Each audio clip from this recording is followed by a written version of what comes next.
बहुजन समाज की हर खबर पाने के लिए सब्सक्राइब करें अम्बेडकर पीपल्स वॉइस और बेल आइकन दबाएं। हेलो फ्रेंड्स, मैं नूरतराम रोली, आप देखना शुरू कर चुके हैं अम्बेडकर पीपल्स वॉइस। आपको पता है कि सरकार किसानों के साथ लगातार बातचीत चल रही थी।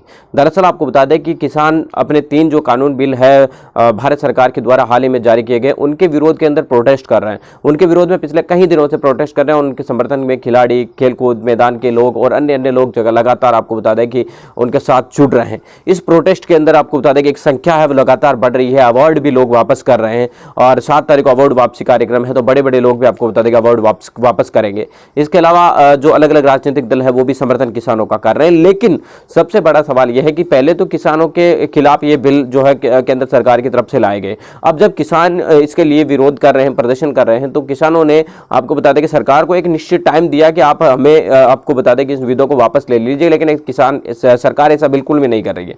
सरकार किसानों के साथ बातचीत कर रही थी, लगातार बातचीत हो रही थी। एक दिन 2 दिन के बाद लगातार बातचीत हो रही थी। लेकिन किसानों ने जिस दिन ये ऐलान किया कि 8 तारीख को भारत का बंद बुलाया जाएगा, यानी कि भारत सरकार को झुकाने के लिए किसानों ने यह किया कि भाई भारत सरकार को झुकाने के लिए हम भारत बंद का आह्वान करते हैं और अगर भारत बंद होता है तो सरकार पर दबाव बनेगा। लेकिन किसान ये नहीं चाहते थे। किसान ये चाहते थे कि 8 तारीख तक कोई सकारात्मक हल निकल कर आ जाए और सरकार के साथ जो बातचीत चल रही है वो लगातार बातचीत चलती रहे, प्रोटेस्ट भी अपना चलता रहे, लेकिन 8 तारीख से पहले कोई सकारात्मक एक तरीके से पहलू निकल कर आ जाए और उसके बाद आगे की बात करेंगे।